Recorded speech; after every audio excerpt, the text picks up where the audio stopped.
Welcome. Before we begin, I just want to remind you that there will only be 3 ads in this video after the first 3 stories. This is how I do it on my channel. I get them out of the way quick for you. I'm going to leave a link to my subreddit in the description and a pinned comment. If you want to make a little extra money and have your true scary experience featured on this channel, please check out my subreddit and submit your story there. Also, if you ever want to relax to just ambient sounds with no stories, with rain, thunderstorms, calm river sounds, and more, please subscribe to my new channel, Just Relax. I'll leave the link in the description and in the pinned comment.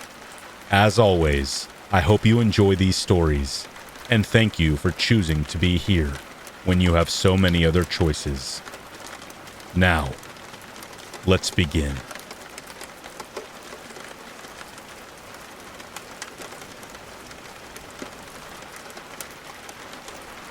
I was a typical teenager, always up for an adventure and eager to make awesome memories with my friends. One weekend, my friend Lucas invited me to spend the night at his house. Little did I know that this seemingly innocent sleepover would turn into an absolute nightmare that would haunt me for years, up to this very day. Lucas lived with his grandmother in an old, creaky house that was right out of the stuff of nightmares. The house was located on the edge of town. This place had an eerie aura, with an overgrown garden, cracked windows, the works. But I brushed it off because he was a good friend. I was excited for a night of video games and junk food. As the evening came, Lucas and I settled into his room, surrounded by video game posters and gaming consoles. Laughter filled the air as we embarked on virtual adventures and fights, and I was blissfully unaware of the darkness that awaited me. A few hours passed, and exhaustion eventually caught up with us. We decided to call it a night, and Lucas turned over in his bed as I settled into my sleeping bag on the floor, eager to drift off into dreamland. The house grew quiet and still. The night cast its shadow over the old walls through the window. As I lay there, my eyelids growing heavier, a strange tapping sound broke the silence completely. At first, I thought it was just my imagination playing tricks on me, but then the tapping continued, growing more insistent with each passing second. Confused and a little unnerved at this point, I peered out into the darkness, trying to locate the source of the sound. To my absolute terror, I saw a figure standing right outside the window. They were illuminated by the moonlight. It was Lucas's grandmother, her frail form hunched over, her eyes locked directly onto me. In that moment, icy blood ran through my veins as she continued to tap on the glass, her gnarled fingers creating an eerie rhythm.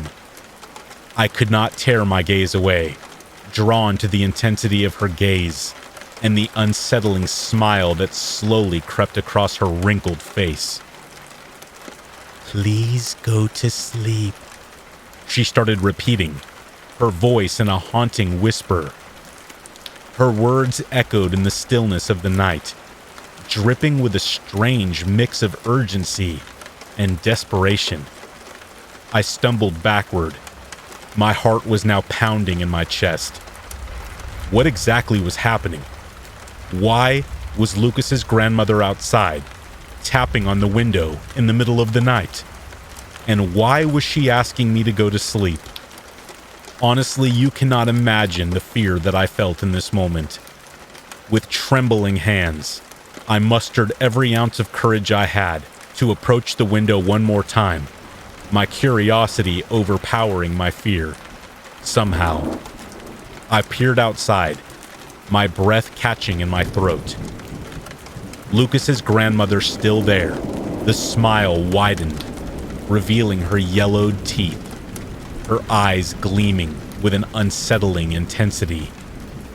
"Please go to sleep," she repeated, her voice now laced with a hint of malice. Her words no longer seemed like a simple plea. They held an unspoken threat, of which I was not sure. Frantic thoughts raced through my mind. Should I wake up my friend? Should I call the cops? I was so uncertain of what to do, unable to comprehend this bizarre situation that I found myself in. I stood there frozen in fear, Lucas's grandmother tapping louder and louder. It got to a point that it seemed like she was trying to break the glass, in an effort to break the barrier between us, to climb inside the window with me. Desperate, I turned away, my heart now pounding in my ears. I finally decided to wake up Lucas, shaking him violently. I tried to explain what was happening, but as I turned around, ready to show him his twisted grandmother standing in the window, she was gone. Confusion landed on Lucas's face as he scanned the empty yard. He assured me that his grandmother was bedridden and could not possibly be outside. As far as he knew, she couldn't even walk. I could see the doubt in his eyes, the disbelief that shadowed his expression. Together we searched the house, every creak of the floorboards echoing through the silence. We slowly crept down the hall to his grandmother's room. When Lucas pushed the door open, we saw her lying in bed, snoring, as if she had not moved in hours or even days.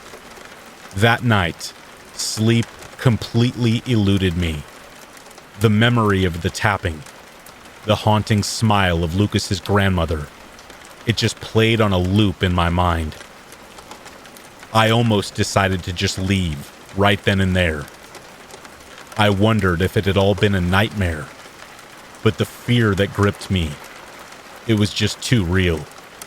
I knew that it really happened. Over the years, that night stayed with me. A mark etched into my memory that I can never forget, and honestly, I still have nightmares about it to this day. I never found an explanation for what happened. It remained an enigma, a terrifying encounter that left me questioning dreams versus reality. To this day, of course, I can't help but wonder what would have happened if I had fallen asleep. I really don't want to think about it. What did she have planned, if anything? What was she doing outside? Was she up to something sinister? Or was she just trying to terrify me? Of course, I'll never know. I'll be thinking about it for the rest of my life.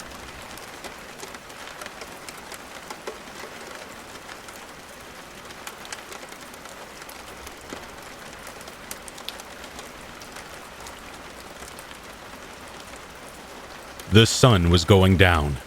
I was at my favorite fishing spot. I maneuvered my boat through the lake, looking for the perfect spot for a nice evening of fishing. The water beneath me seemed darker than usual. It was gloomy outside, with thick clouds casting a somber tone across the sky. I casted my line into the depths. I felt a surge of excitement and anticipation, as I always did. As I settled into a comfortable position on my boat, the stillness of the lake was embracing. The air was heavy, and a sense of solitude surrounded me. But I welcomed this. Finding solace in the quiet embrace of nature was my absolute favorite. Time seemed to always slip away, and I lost myself in the rhythm of casting and reeling. The light slowly faded from the sky, followed by an eerie ambiance that settled upon the landscape around me. My focus shifted from my fishing rod to my surroundings, my senses heightening as the tension in the air grew palpable. The wind whispered through the trees, creating an unsettling melody that reverberated through the silence. Suddenly, a ripple disrupted the tranquil surface of the lake, jolting me up from the focus of what I was doing. My eyes widened, and I scanned the water, searching for the source of the disturbance. A huge fish? Something else? Wait, there, in the distance, I caught a glimpse of a figure. Someone standing waist deep in the water. My heart stopped for a second, and a chill crawled across my back. I strained my eyes to see more clearly, trying to make out the details of this mysterious person. The man was wearing faded blue jeans and a worn-out cowboy hat. He was casting a dark silhouette against the darkening sky. A sense of unease washed over me as I contemplated his presence here at the lake. I started to move my boat closer to the man, and I could see that his face was partially obscured by his hat. His features seemed weathered from far away, etched with lines that told stories of a difficult life. A mix of intrigue and apprehension flooded my mind as I wondered who he was and why he was here. He was just standing there, staring at me. I cautiously called out, my voice echoing, hello? Can I help you?" Silence hung in the air, and the man remained motionless, his gaze fixed on me. Shivers ran across my body as a sense of foreboding intensified. I began to question whether it was wise to approach this guy, but curiosity got the better of me. I went closer, the water lapping against the sides of my boat. As I drew near, a gust of wind swept over my boat, traveled across the lake, and was rustling the trees. The man's eyes locked with mine, and then a chilling smile crept across his face. Fear hit me like a ton of bricks, urging me to turn around, but a voice inside told me to stay put. Something was off about this, and I couldn't shake the feeling that I had stumbled upon something beyond my understanding. Summoning all my courage, I called out once again. My voice was trembling this time. "Can I help you? Why are you staring at me?" The man's voice was low and raspy. He whispered a single word. "Beware." His haunting eyes never left mine as the wind carried this word across the lake at me, leaving me with more questions than answers. This was all I needed to hear. I needed to leave right now. With a trembling hand, I turned my boat around, rowing back to the safety of the shore on the other side. The stranger's presence lingered in my mind, a specter that would not leave me. As I drove away and left the lake behind, I couldn't help but think about the true nature of this guy, what he was doing there, why he was staring at me, and what that one word meant. Honestly, this encounter left me forever changed, and I know that some secrets are better left undisturbed, and some are most definitely hidden in the depths of that lake.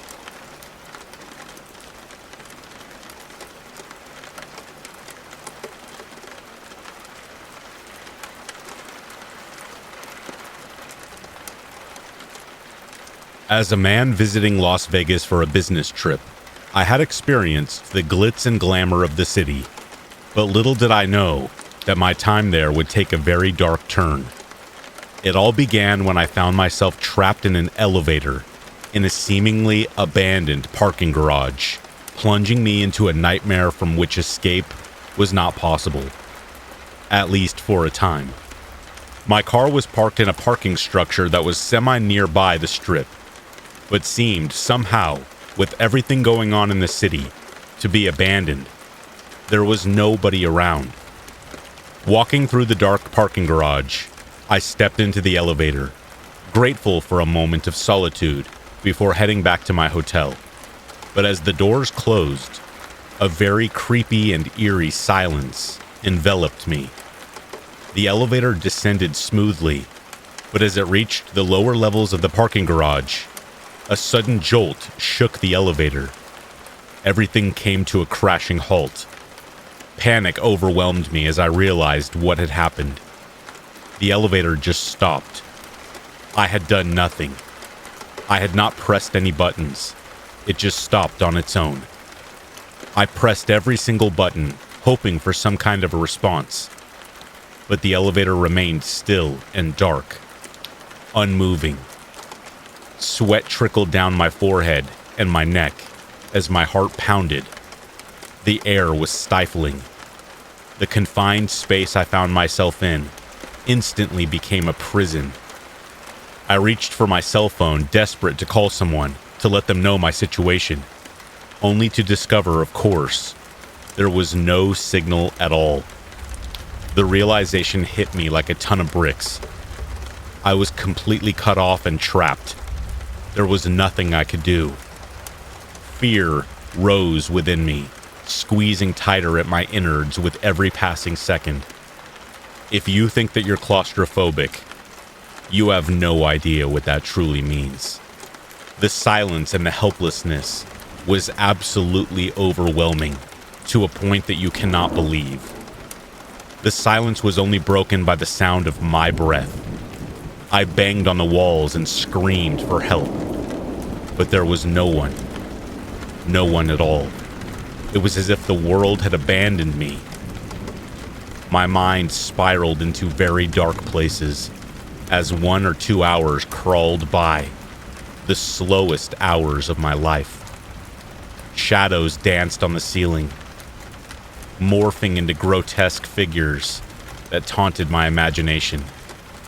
Panic started to reach a peak when I started to think about my family, my little girls, my parents, and my wife. Time lost all meaning, each second stretching into an eternity. But then, in the midst of this darkness, a glimmer of hope emerged. The elevator jolted to life on its own, its doors slowly opening. Relief washed over me like you would never be able to understand. The darkness beyond the elevator beckoned. Make no mistake, this parking garage was terrifying, dark, abandoned, but I could not wait to enter the darkness if it meant getting out of this elevator. Cautiously, I stepped out into the very dimly lit space. After walking through the garage, I found an exit. Finally, I burst through the doors and emerged in the glow of streetlights, gasping for breath. All the colors around me seemed more vibrant than they ever had before. As I made my way slowly back to my hotel, I couldn't shake the feeling that something or someone had done this to me on purpose. Paranoia, of course. It was just an old elevator.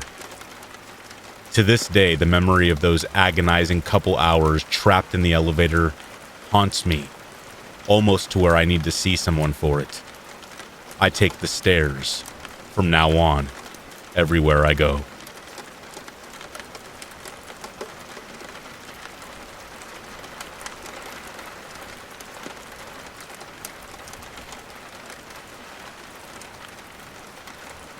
In the small town of Clinton, Missouri, a chilling mystery unfolded on the evening of April 4th, 1991. Angela Hammond, a 20-year-old woman full of life and promise, vanished without a trace, leaving the community bewildered and haunted by unanswered questions. At approximately 11:45, Angela Hammond found herself at the intersection of Jefferson Street and Main Street, near a local grocery store. She was talking to her boyfriend, Rob, on a payphone, sharing her concern about a suspicious pickup truck that had been circling the area. In a heart-stopping turn of events, a stocky, bearded man approached Angela's car, violently yanking her from the safety of the payphone, talking to her boyfriend. Angela's instinct for survival kicked in as she screamed for assistance, pleading for Rob to come help her. Panic filled her voice as she described the unfolding nightmare to Rob. Rob was completely helpless to do anything. Witnesses reported hearing Angela's desperate cries for help reverberating through the night, leaving an indelible mark on their memory. Rob, stricken with fear and an overwhelming desire to rescue his girlfriend, raced to the scene in a matter of minutes.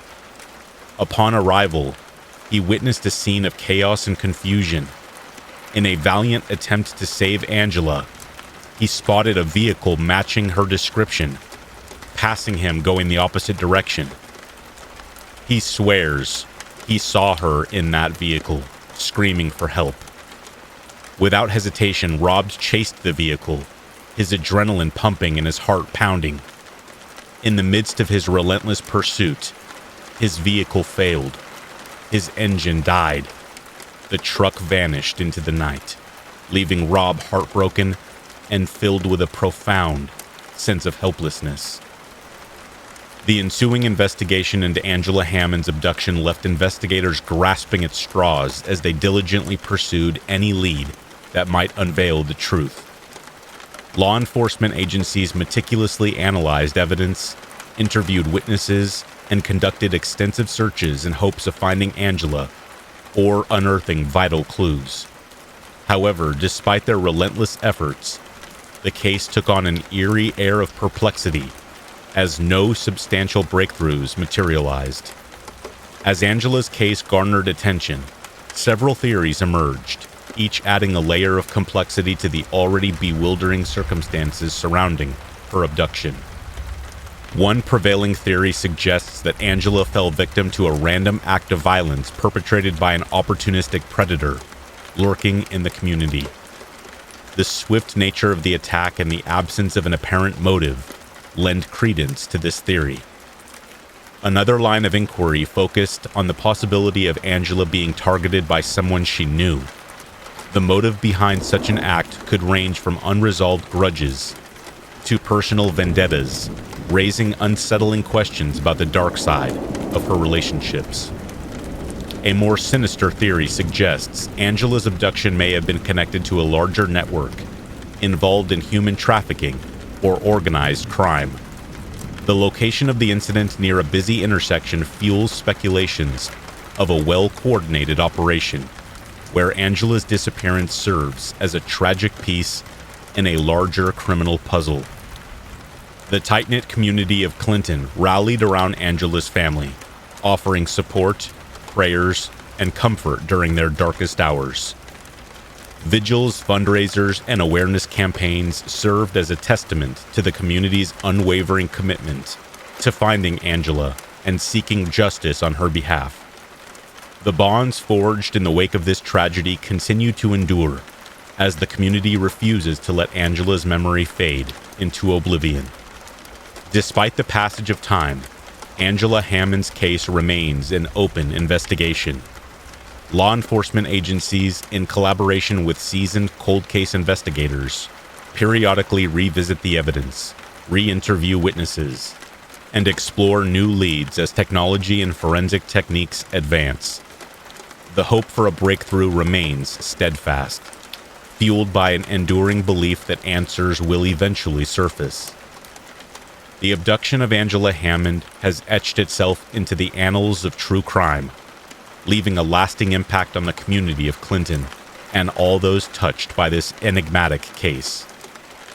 As we grapple with the unanswered questions and search for justice, let us remember Angela's bright spirit and the indomitable resolve of those committed to unearthing the truth.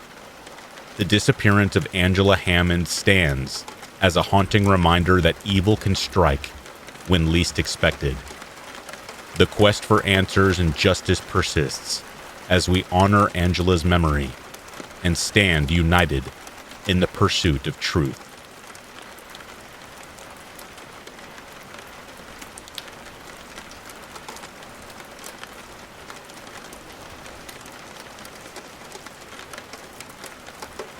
I am an urban explorer from Scotland, over in the UK, and I have been involved in the Urbex community for coming up on 15 years. I have probably explored more than 500 abandoned places over the years, and at least 99% of them are exactly what you would expect. Run-down houses, factories, and hospitals. Creepy enough to make for amazing photography, but nothing remotely sinister about them. Honestly, the number one feeling you get from urbex is kind of sadness, especially when the site in question is an old Gothic building that's more deserving of investment, not demolition. I have been to pretty much every stereotypically creepy place you can imagine. Old Victorian hospitals, haunted stately homes in the middle of nowhere, several morgues and operating theaters, abandoned graveyards, creepy basements and tunnels, you name it, and I have explored it. But one place was different from all the others. Out of all the other places I've explored, only one genuinely scared me. A bit of background information. We absolutely adore finding new places, but it's not exactly easy. It takes a lot of research, and we get most of our locations from Google Maps, news articles, land registries, and the obvious shares from other members of the Urbex set. So often, unless someone has left a kind of Urbex review, we don't know what a place will be like before we turn up. Sometimes they're sealed, empty, or demolished, and sometimes I wish this place had been like any of those. We would have turned up, found the place inaccessible, and simply gone home, or found a little place to drink our disappointment away. A lot of the time, my Urbex pals and I will organize a kind of day trip, something to look forward to, and bring relief from the stresses of our boring and stressful jobs. We'll go about visiting a certain town or city that has a few potential Urbex sites, and then explore them all throughout the course of a day. We get a hotel, find a few nice places to eat, but it also helps to socialize with the locals a little bit. After a few pints, even the most hard-hearted of people will spill the beans on derelict buildings in the area. This one place was the last abandoned building of the trip. It was getting dark and rainy, as it often does in rural Scotland, but we decided to push on and get a few photos before sundown. We had kind of a long drive to get to the hotel, so we couldn't just put it off until the following day. At first, it didn't even seem abandoned. Just a church in the middle of a very well-kept cemetery. My friend assured me that from his research, it definitely was not in use. And I was pretty keen to get inside, because abandoned churches can make beautiful photos. Only by this point, we were losing daylight at a rapid rate. We would have to get in there if we wanted to make use of the last of natural light. iPhone camera flashes just do not make for good photos. Only natural light produces the kind of results that get noticed on photography forums. The rotten back door of the church was wide open. Old paint was peeling in patches from the splintering wood. It was hardly the most inviting entrance, but it was the only visible way of getting into the building. One by one, making sure there was no one around to report us for trespassing, we made our way inside. Side note, a lot of Urbex enthusiasts talk a good game about climbing into places, through open or broken windows, onto roofs to find service hatches and all that. I can categorically say that climbing an abandoned site is definitely not a good idea. From experience, the fastest way to the emergency room is to try climbing something that is literally falling apart. Inside, we came to what appeared to be a small kitchen. I am not remotely religious, so it did kind of surprise me that whoever the priest was actually used to live in the church too. That kind of dedication to something so intangible is just beyond me, but I suppose that's why they call it faith. The kitchen naturally led onto a small corridor before opening up into the main church hall. That was the last time we spoke, for a long, long time. There were beautifully colorful stained glass windows, albeit a little grimy from the abandonment, but that's not what drew our eyes. A distinctly uneasy feeling overtook us as we saw just what was laid out in the hall before us. I, for one, was completely at a loss for words, while one of my friends went deathly pale. as if he had seen an actual ghost in that old church. Instead of the standard empty pews and religious iconography, the interior of the church was filled with children's toys. They were stuffed neatly and uniformly into every pew, all facing the same way, forever listening to some silent sermon. All of the children's toys and dolls were worn and filthy, in a creepy kind of style that kids' toys haven't been made since like the 70s or 80s. There were little ornate strollers and matchbox cars, all facing the same way, towards the empty priest's podium. It dawned on me that since there were no toys there, whoever had arranged them this way had stood at the podium and admired their handiwork. There was also a kind of bedroom area, one bed having been clearly made up for a child and surrounded by children's books. No adult-sized beds. Not a single one. So I don't think it was anything like a homeless family squatting there. How long they had been there was anyone's guess. But one thing was clear.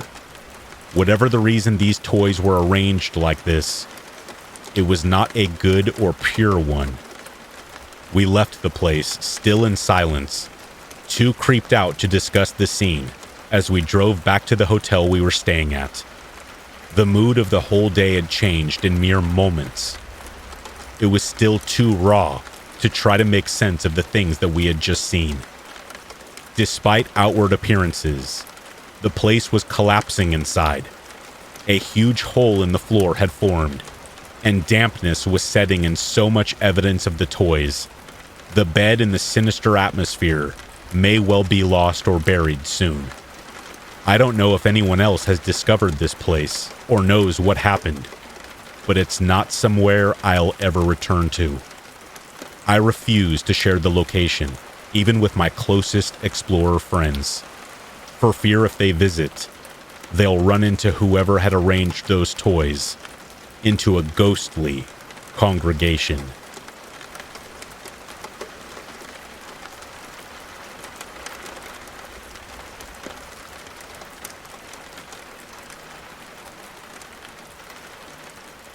This story is true about what my husband experienced one summer in the mid-90s while working as a groundskeeper at a camp for kids. It was the early 90s, and at the time, my husband, Eddie, he had just passed his 19th birthday. He hadn't yet decided whether or not he wanted to go to college. He had recently lost touch with most of his high school friends, and as such, didn't have much planned for the summer. So, when the offer to be a live-in groundskeeper at a children's day camp came his way, Eddie was happy to take the opportunity. He lived in a rural area of Ontario, so the camp, surrounded by trees and having its own small lake, was both secluded enough to have peace and quiet, but not so far away that he couldn't manage a trip home on the off days. While the seclusion wasn't geographically extreme, once everyone left on Friday afternoons, all the children gone, the day staff back home to their families, the place was actually really eerie. This was magnified by the fact that at the time, Eddie didn't have a car, and the only phone was about a 20-minute walk from his tiny cabin at the back of the property, along a dark dirt path. This meant that most evenings and weekends were spent next to a campfire, or inside the cabin with the door locked, listening to loud music and having a few drinks. Usually, the property was really quiet, and it would actually get boring out there with no one to talk to and nothing to do. Eddie once told me that he would pass the time by canoeing around the tiny lake, which was more like a large pond, and catching every turtle he could find. He would place them in the bottom of the canoe, with some water and lily pads so they were comfortable. Then, once he caught everyone he could find, he would canoe to different parts of the lake and put them back, one by one. So obviously, there wasn't much going on in the area. It was one quiet night, where despite how peaceful it seemed, there was definitely something happening in those trees and fields. The night started like any other. It was a warm Saturday in Ontario, which meant that the bugs were biting, and you could drown in the humidity. It was getting toward the end of the summer, and Eddie had gotten into the weekly routine, cleaning and fixing things around the camp during the weekdays, then wandering around the property on the weekends. This Saturday had started off no different than the others. Eddie had done a quick security sweep of the area in the morning to make sure nothing was amiss, then spent the afternoon paddling around the lake catching turtles. A few hours before sundown, Eddie was back at his cabin and had built a nice campfire. He always made sure to start the fire before dark. On this Saturday, Eddie had spent the evening cooking a meal over the fire and reading his favorite Stephen King novel, The Stand. He had listened to the weather forecast on the little cabin radio earlier that morning and was aware there was a chance of some nasty thunderstorms that night. He was keeping a close eye on the wind and the clouds as night rolled in, knowing that even this far north, the heat and humidity was known to give rise to fearsome tornadoes every few years. Not long after he finished his meal, the sky turned dark, and the wind began to pick up. Eddie doused his fire and was starting to pack up his book and his dishes when he heard something moving through the brush. He stopped and listened for a moment. The rustling continued, but figuring it was a raccoon or a deer, Eddie went about his business, more concerned with the approaching storm. Once in the cabin, Eddie locked the door and felt a little more secure. He turned on the single unshaded light bulb that hung above the sink. The rickety cabin wasn't much. It had no bathroom and no stove, just a mini fridge, a sink, a hot plate, and a musty old bed. As rickety as it was, it still had a lock on the door, and the only window was too small for a person to fit through without a struggle. Soon, Eddie was getting settled back in with his book. It wasn't long before the rustling sound he had heard outside returned, but this time, it sounded like something was brushing up against the outside wall of the cabin. Still thinking it was just an animal, Eddie tried to keep his attention on his book. The curtains on the window were closed, so he could not see outside, but he knew it was dark and thought that he heard the distant rumbling of thunder. The rustling and brushing sound was right outside his door now. He wasn't sure, but he thought he had heard the handle jiggle a little bit. Suddenly, the rustling turned to a crashing, and it sounded like 2 or 3 people were running away from the cabin. This startled Eddie, causing him to drop his book. "Oh, maybe that wasn't a deer," Eddie thought out loud. He stood up and hesitated. What was he going to do? Part of his job was to watch out for trespassers and notify them that they had to leave, if he found any. Usually this was an easy job. He had only run into this a couple times, and both occasions it was a group of local kids taking a nighttime swim in the pond. Usually, he scared them more than they scared him. Thinking this was probably the case once again, the local kids having found his cabin and deciding to play a bit of a prank on him, Eddie grabbed his keys and his flashlight and headed for the door. He could hear the wind howling and the rain starting to tap on the roof. Not quite a downpour yet. He took a deep breath and was about to open the door when he heard a gentle tapping on the window. This was obviously not rain. The hairs on his arms stood at attention. His blood ran cold, even in the stuffy and sweltering heat of late July. He was frozen with his hand on the doorknob, not even breathing. Something in his stomach was telling him to remain completely still, and whatever he did, do not open the door. After a few minutes, the tapping had not returned. The rain was coming down harder now, and Eddie began to breathe again. He let go of the doorknob and immediately turned off the light.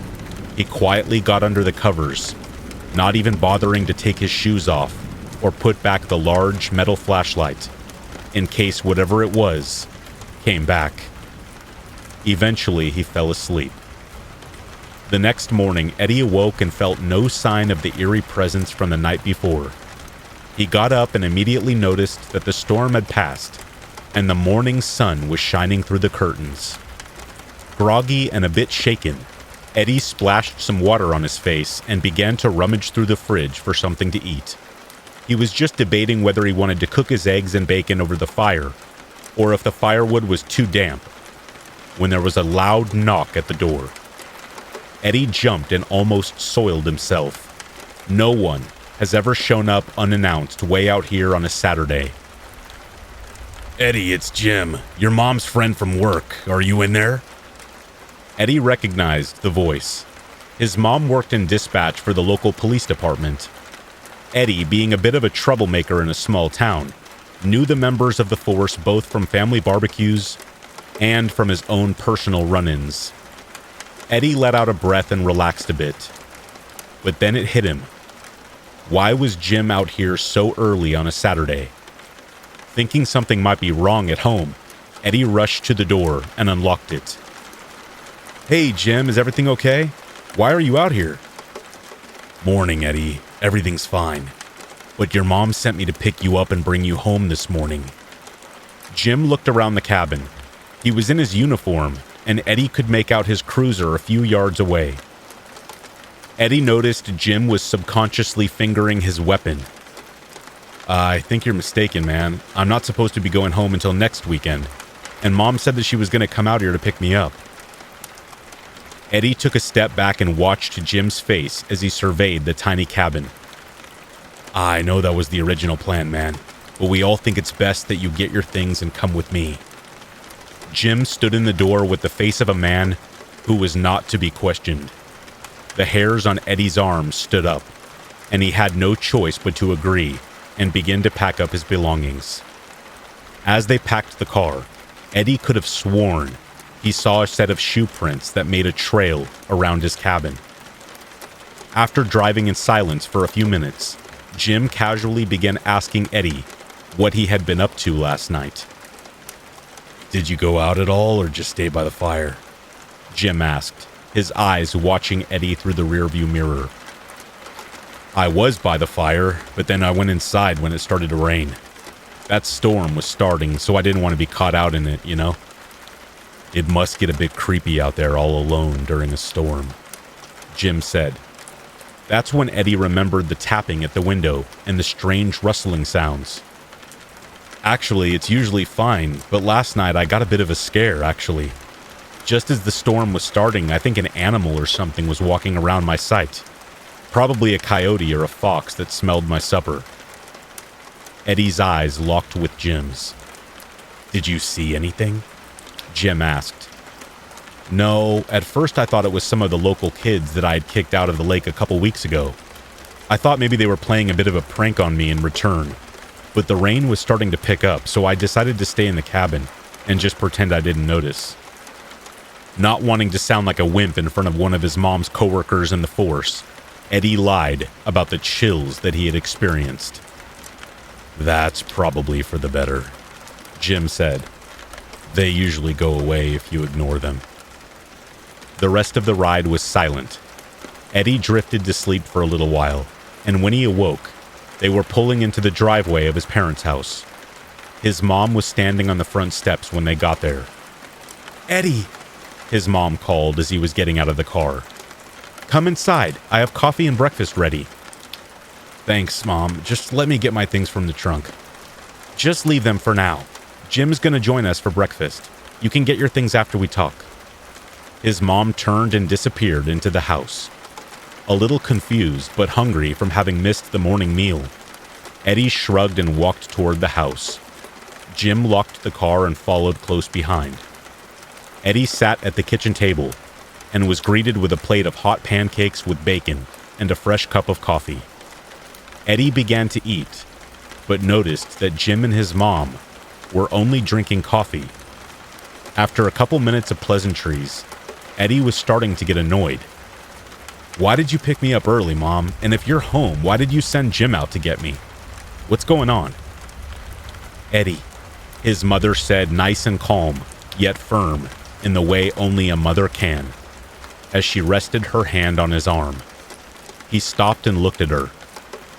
What she said next still gives my husband a pit in his stomach to this day. 3 people were found dead within a mile of that camp early this morning, just as the storm was clearing. The words sounded distant in Eddie's ears. What do you mean? Like a car accident? Eddie was confused, but starting to get nervous. A man was found dead at the bottom of a radio tower a half a mile up the road. We don't know how he got in there, but it looks like he tried to climb it and fell off. Eddie's eyes widened. About a half a mile in the other direction, a young man and woman about your age, Eddie, were also found dead. The woman was in the house and the man was found in the backyard. They were both stabbed to death. We found no evidence of a break-in. Jim told this part of the story. He watched Eddie to gauge his reaction. Suddenly, Eddie's pancakes didn't taste so good, and he felt a knot build in his stomach. So you came to get me because you were afraid I might be dead too? Eddie said this slowly and looked at both his mother and Officer Jim. Did you hear or see anything strange last night? His mother tightened the grip on his arm and looked into his eyes. He glanced at Officer Jim, who gave an emotionless stare back. Yeah, I was telling Jim that I heard what I thought was like an animal rummaging around the fire after I went to bed. It didn't go away, and I thought it might have been some local kids or something. I was gonna go check it out, but the rain was so heavy, and I thought they would just go away if I stayed inside and just ignored them. Thank God you did. Eddie's mom hugged him and tried her best to hold back tears. Eddie hugged his mom back, his breath shallow from the shock. Had he almost been one of the victims of this murder? Had the murderer tried to hide out at the camp after brutally slaying the young couple up the road? If Eddie had not gone inside when he did, would he have been murdered while he sat by his fire? Eddie's thoughts were spinning so fast that he didn't even notice Jim get up and leave. It was a half an hour later when his mother calmed down enough for Eddie to realize that Jim had driven off with his things. Oh, Mom, you need to call Jim. My things are in his car. I'll call the station and let them know. Eddie's mom didn't seem surprised that Jim had left without saying goodbye. She just went to the phone and called the station. Hi, Gail, it's Penny. Eddie was wondering when Jim will be back with his bags. At the time, Eddie didn't notice that his mother did not have to explain the situation to her coworkers and dispatch. Wouldn't they be wondering why Jim had Eddie's bags in the car? Jim eventually came back on his way home after his shift. He dropped Eddie's stuff off, gave him a squeeze on the shoulder, and said, "Take care of yourself, kid. It was smart of you not to open that door last night." It wasn't until looking back on the incident 5 years later that Eddie realized Jim had come to pick him up for 2 reasons. Either, after receiving the call about the 3 deaths, they were all afraid that Eddie, out there alone, with no way to call for help, met the same fate as the poor souls who lost their lives during that storm. Or, Eddie himself had been the one who had stabbed a young man and his wife to death in their home before murdering a 3rd victim near a radio tower in the field adjacent to the camp. Eddie is not certain, but when he thinks about the story, he seems to remember when he got his bags back, they were not packed in the same way he had left them. He is convinced that his mother and the officers thought that he had been the perpetrator of the terrible crimes committed that stormy July night in southwestern Ontario. They never did end up finding the killer.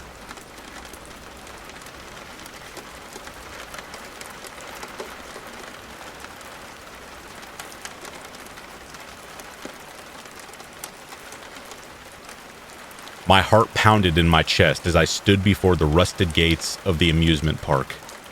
The moon was casting an ethereal glow over the decaying structures and rides, heightening the sense of mystery and excitement that lingered. Glancing at my friends, Jackson, Paul, and Joey, I could see the same mixture of excitement on their faces. "Are you sure about this, Barry?" Jackson asked, his voice tinged with uncertainty. I've heard stories about this place, man, I replied, my voice filled with determination. People say it's haunted. I don't really believe in that stuff, but look how awesome this looks. We have to go check it out. Paul chimed in, his voice wavering slightly. Yeah, but what if those stories are true, man? What if there really is something lurking in there? Joey, always the optimist of the group, interjected. Come on, guys, where's your sense of adventure? We'll be fine. Stop being such weenies. It's just an amusement park. With flashlights in hand, we pushed open the gates and stepped onto the forgotten paths of the amusement park. This place was long since abandoned on the edge of town. Overgrown weeds everywhere, rats, puddles of murky, disgusting water, the works. The sound of our footsteps echoed, mingling with the faint whispers of the wind. It was as if the very essence of this place clung to the air, filling us with an awesome sense of adventure, and at the same time, unease. As we made our way past dilapidated rides, I couldn't help but feel a chill run down my spine, but of course I didn't say anything to my friends. I didn't want them to think that I was the biggest weenie of the group. It was as if unseen eyes were watching us. That's what it felt like. It felt like someone, or multiple people, were watching us as we walked through slowly. Rusted metal and weathered wood exuding the haunting presence. Whoa, did you guys feel that? I asked, my voice barely above a whisper. Paul nodded, his eyes darting around. Despite the eerie atmosphere, we pressed on, our curiosity getting the better of us. This was a forgotten playground to a group of teenagers, an absolute fright night. Each step brought us closer to the heart of the park, where memories of laughter and joy once thrived. It was extremely eerie. Amidst the decaying remnants, we stumbled upon a forgotten booth with a sign that said, Fortune Teller. Of course, our collective curiosity piqued, and we could not resist exploring this place. We stepped into the booth. A rush of icy cold air brushed against my face, sending shivers down my arms. Dust-covered tapestries adorned the walls, and a crystal ball rested atop a worn table, covered in mud. Joey's eyes widened. Guys, let's see what the fortune teller has to say about our adventure. Jackson hesitated, and then said, You guys, I really want to go. I don't like this. Let's just go. Paul and Joey were already picking up the deck of tarot cards. Reluctantly, Jackson joined us around the table, and we began to shuffle the deck. The air felt heavy with anticipation as we approached the table. The worn edges and faded illustrations spoke of countless readings from the past. With a mixture of fascination and apprehension, we shuffled, our hands trembling. As we drew some cards, their meaning seemed to take on a life of its own. We all were taking this very seriously, when I feel like normally, we would laugh at this kind of thing. The room grew still. A hushed silence settled. The cards revealed fragments of the past, prophecies and warnings. Joey's eyes widened upon flipping one card. Guys, it says that we're in danger. Jackson scoffed. Oh my gosh, we need to leave. You don't believe that, do you? Paul looked at me, his expression very serious. Maybe we should leave, man. Before we could say another word, we heard a loud crash outside. As we rushed out, the beams of our flashlights could be seen frantically searching for whatever made the noise. A ride had somehow toppled over, its skeletal structure collapsing.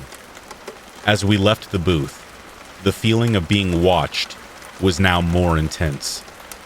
It was no longer just a product of our imagination. We were sure somebody else was here with us. We quickened our pace, our footsteps echoing urgently as we navigated the decaying rides and crumbling attractions. I will admit, This was exciting and fun, but at the same time terrifying, and I was getting close to the point where I was ready to leave. The park seemed to have a life of its own now, a malevolent force that reveled in our fear. I glanced at my friends, their faces etched with a mixture of fear and excitement just like mine. We shared a silent understanding that we needed to stick together and see this out. The sound of our breaths, ragged and unsteady, mingled with the distant howls of the wind. We turned a corner, and suddenly, a chilling scream pierced through the night. It was Joey, his voice filled with pure terror. We sprinted towards the sound, adrenaline coursing through our veins. As we reached Joey's location, we found him standing frozen in front of an old carousel, his eyes fixated on something beyond our sight. We followed his gaze, our hearts absolutely throbbing in our chests. There, illuminated by the moonlight, stood two figures barely visible in the darkness. Their silhouettes seemed distorted, like their forms were shifting and contorting. I think it's time to go," Jackson stammered, his voice barely audible. I felt a knot tighten in my stomach as we realized they were probably not here to play. A cold breeze whispered through the air, carrying with it a message, a very chilling message. Our presence in this place was no longer acceptable. Without warning, the figures ran off into the darkness, blending into the night like phantoms. We dashed through the park, our footsteps pounding against the cracked pavement. Fear fueled our every step, propelling us forward as we desperately sought the exit from this nightmarish place. But no matter how fast we ran, it seemed like the pursuers behind us were right on our tails. "Split up!" I shouted, my voice filled with a mix of urgency and desperation. "We need to find a place to hide!" We scattered in different directions, disappearing into the maze of broken rides. Adrenaline coursed through my veins as I found myself ducking behind a decaying concession stand, my breath shallow and rapid. I felt like my lungs were going to burst. The air was thick with tension. In the darkness, my ears strained. I was listening for any sign of my friends. It was deafening, broken only by the distant creaks and groans of the park. I wondered what fate had befallen my friends, Jackson, Joey, and Paul. Suddenly, a noise caught my attention, a rustling of the leaves behind me. My heart raced as I peeked around the corner, my eyes widening. Just a few feet away stood one of the people. His eyes gleamed malevolently, a sinister smile on his face. In that moment, it became clear. These two people were here to hurt us, or scare the daylights out of us. I cannot be sure which, but panic surged through me as I realized I had been found. Without a moment's hesitation, I sprinted through the darkness, desperately trying to outrun the person behind me. His footsteps echoing, growing closer with each second. Adrenaline bursting through my veins, I pushed my body to its limits. The fear I felt gave me strength that I have never had in my life. I ran faster than I ever had before, up until this very day. Finally, I saw the rusted gate at the edge of the park. I reached it. I threw myself over it, praying the person would not catch my ankle as I did so. To my relief, I turned around, and there was no one behind me. My friends were nowhere to be seen. The pursuer was nowhere to be seen. I could only wonder what was happening to my friends. I stood there for a moment, trying to figure out what I should do. Should I go back for them? Or should I play it safe and just leave, hoping that I would meet them at Jackson's house later? In the chaos and darkness of this, we had been separated, and it was my fault. I told us to split up. Each of us forced to confront the lurking terrors of the park alone. I made it back to Jackson's house, and he was not there. I had no choice but to go home. I spent the night tossing and turning, trying to get a hold of my friends, but I failed. I was terrified to tell my parents what happened. In the morning, I tried again and failed to reach any of my friends. I finally realized I had to tell my parents what happened. They, of course, were extremely upset and called the police. It turns out, none of my friends made it home that night. The authorities conducted an investigation, but the mystery of their disappearance is still unsolved to this day. It was as if they had been swallowed by the malevolent presence that haunted that place. Rumors spread among the locals, whispering tales of the cursed amusement park and the souls that were claimed. I should have listened. Some said that the shadowy figures that we saw were vengeful spirits, but I saw one of their faces up close. It was just a person. I have no idea what they were doing there. I have no idea what happened to my friends. I carry their memory with me, a constant reminder every day, and I do mean every single day, of the horrors we faced there. As for the abandoned park, it still stands as a haunting reminder of the unknown and the terrors that lie hidden beneath the surface of our world. Its gates remained closed, a warning to all: do not attempt what we did that night. The echoes of our screams and the whispers of the unseen still reverberate through the air. A couple years ago, I drove there, sat in the parking lot overlooking the abandoned park, wondering if any of my friends were still in there. But none of them were ever found. Sometimes I think about returning, by myself with a flashlight, entering the park, in an attempt to take back the order that I shouted at them, to split up, to find them all, to escape this place, all four of us together, the way that we should have that night.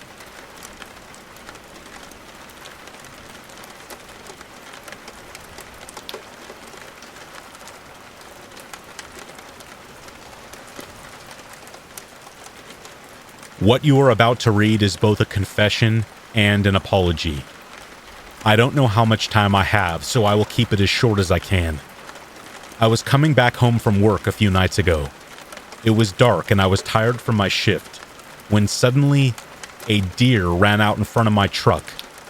I locked my brakes but couldn't stop in time. Feeling my heart pounding, I just sat in my truck, staring at the motionless deer laying in the middle of the road. I had never killed anything before, intentionally or on accident. As much as I wanted to get home, take a shower and go to bed, I couldn't just let it lay there. Someone could run it over, causing real damage to their undercarriage, or, even worse, they swerve to avoid it and end up falling over 100 feet into the river below, hitting dozens of trees on the way down. I put on my emergency lights and got out of the truck to pull the carcass off the road. However, as I was doing this, I saw something move in the deer's lower gut. Seeing this made my heart sink, because at the time I thought maybe the dead deer was about to give birth. While holding in a gag and pulling the body to get off the road, whatever was in the deer crawled out of its backside, ran up the leg I was holding onto, and then bit my hand. It was too fast and the night was too dark, so I have no idea what it was. Instinctively, I flung the creature off of me, and I heard it scamper away through the grass. Wondering what just attacked me, I inspected the wound. It produced very little blood and looked no worse than what a cat would do when it plays a little too roughly. Since my heart was pounding out of my chest at this point, and I had most of the deer carcass off the road, I figured I had done my duty and it was time to go home. As soon as I arrived home, I barely had the energy to take off my clothes. So all hopes I had of taking a shower were lost, and as soon as my head hit the pillow, I was out like a light. The next morning, I felt sluggish and cold. My teeth were chattering violently. It reminded me of a flu. However, my nose wasn't stuffed up and I wasn't congested. The wound on my hand was red, but not swollen. Still, I was worried and made a call to set up a doctor's appointment. Thankfully, I was able to get seen right away. However, after the exam, the doctor said he could find nothing wrong with me, but the blood tests would take a few days before the results would come in. I am not the kind of person to tell someone how to do their job, especially if their job meant years of education and twice that many having their own practice. However, I made it clear that I strongly disagreed with what the doctor said. When I got home, my stomach was complaining. I ate shortly before getting off work the day before, so there was no reason for my stomach to complain as much as it was. I tried eating soup, but it tasted like fermenting compost. No joke, that's exactly what it tasted like. When I checked the expiration date, I was surprised that it still had 8 months before it was considered bad. At the time, I figured that whatever was wrong with me was affecting my senses.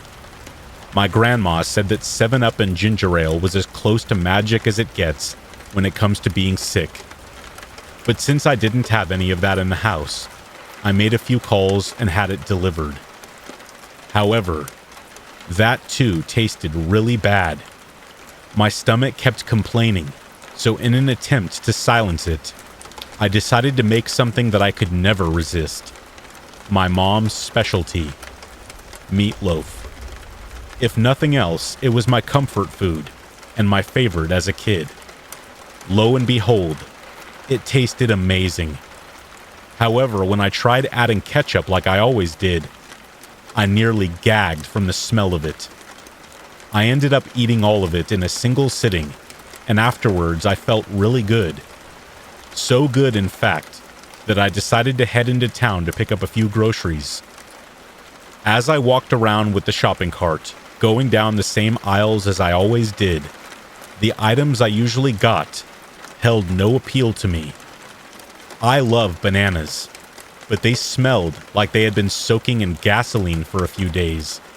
The vegetables stank of curdled milk, and the cheese might as well have been, well, I'll let you imagine what that smelled like. The only thing that smelled good was meat. No, it didn't smell good. It smelled divine, the way I imagine heaven smells like. I filled up my cart with hamburger, chicken breast, pork chops, whole turkeys, chicken legs, ribs, spiral hams, bacon, hot dogs, and so much more. People looked at me funny as I went to pay for the items, and some even asked if I was planning on having a cookout.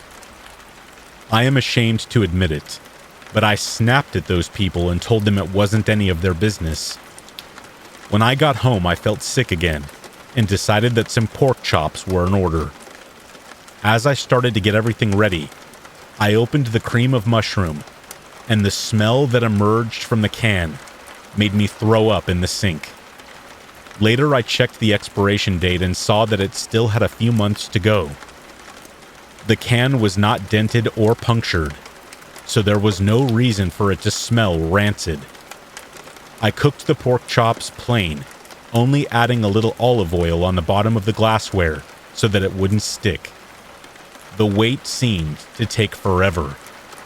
At some point before the pork chops were done, I found myself mindlessly eating away at the raw hamburger, taking grape-sized pinches here and there.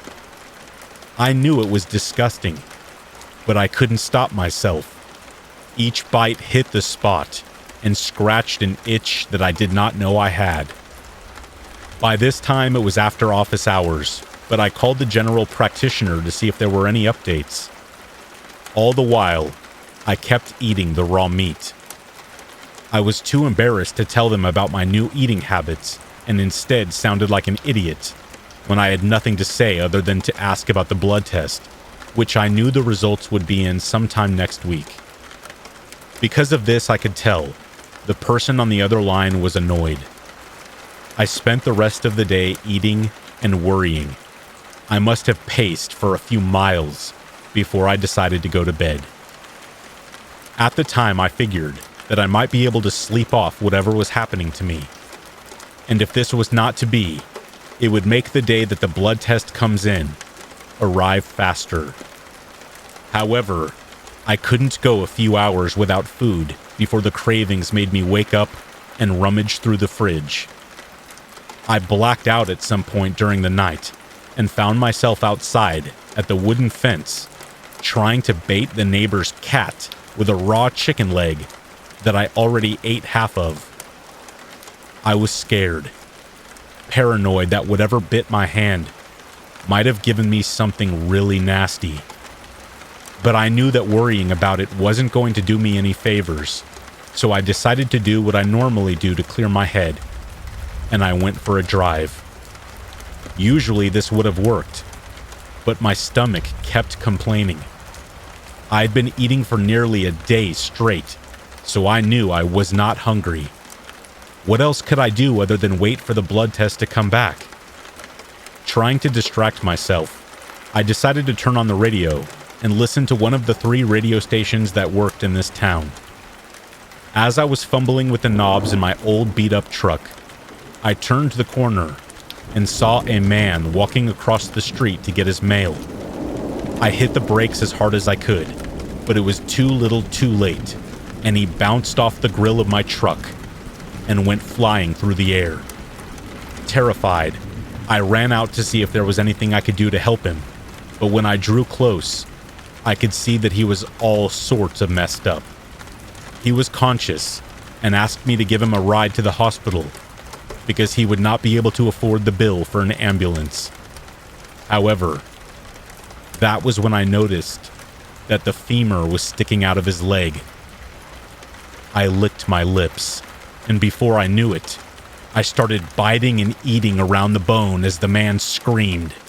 And in his condition, he was unable to get away or fight me off. I don't know how much time passed, but at some point I became aware that people were starting to gather. All of them were too shocked to do anything but stare. Embarrassed and terrified, I ran to the truck and drove away. It wasn't like I could go anywhere. Since Gray Hill is a small town, most of the onlookers knew who I was. So I did the only thing I could think of and went home. There is so much more I want to say, but I don't have much time. The sirens are getting louder. I am sorry.